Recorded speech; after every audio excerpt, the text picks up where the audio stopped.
that I was going to become a philosophy dog poet, but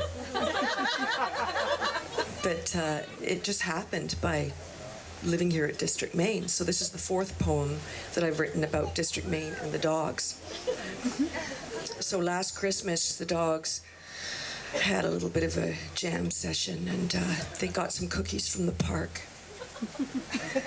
They got some whiskey, some beer, and they partied all through the night and found philosophy and wisdom. But for the last year, they've all been in lockdown. They're grounded. And they've gotten wind of this party here today, and Oscar's not very happy. My dachshund, he's a brilliant dog. It's not easy, but he's burdened with intelligence. And he's got a few words for the people here. He thinks we're a little bit selfish and arrogant. So this is called The Ballad of Oscar and Snoop. We heard it through the dog vine about this big event as you all gather round to drown your discontent.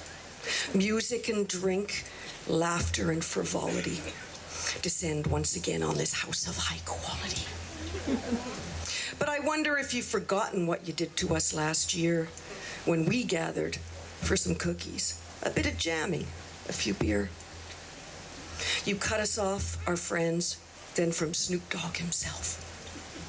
You banned communal joy in the name of mental health. Last Christmas Eve, when Snoop addressed the crowd, saying all our talk of sadness was getting much too loud. That we're dogs, not deep thinkers, and we're not supposed to care about human obsessions like anxiety and despair.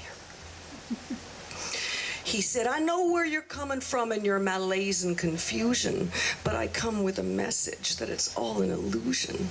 You can chase that big bone, that magic box of bling, but in the dog park of life, there's nothing that's a sure thing.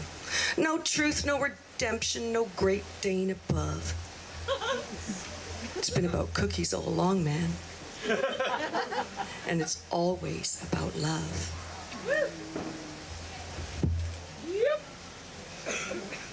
Well, the Snoop's back in town, and he's less than impressed that we're still stuck at home, even though we confessed. He's got Finnegan, who he busted out of rehab this morning, and brings with him a vision disguised as this warning. He says, I know where you're coming from with your earnest intervention, but I come with a message that these dogs fail to mention. If your highest dog value is obedience and sobriety, then we question the roots of your enlightened society. With your 6 celebrations at District Maine Nation, you condemn these fine dogs to sober segregation. Now you know there's no truth, no Great Dane above. So why the oppression? What happened to the love? You got airplanes and cell phones, too much food and depression. They just want a few cookies, some whiskey, a jam session. You can talk your big tales about love, but it's fiction when you send them to treatment for disobedience and addiction. All of us dogs know how lucky we are today, but even privilege has teeth and bites its own way. Coddled isolation, self-serving adoration, scheduled playtime, and banal conversation. I'm calling on dogs everywhere to come out from the dark. We're mobilizing in the name of a kinder, gentler bark. Now I'm walking out that door into my black dog limousine, and I'll leave Oscar a few words before all dogs split this scene. So we've had our circle bark and all agreed to hit the town. Because let's face it, you can't really keep any good dog down. We need mild altered states, relief from dog doubt, to sniff out a few tales that our pups might talk about.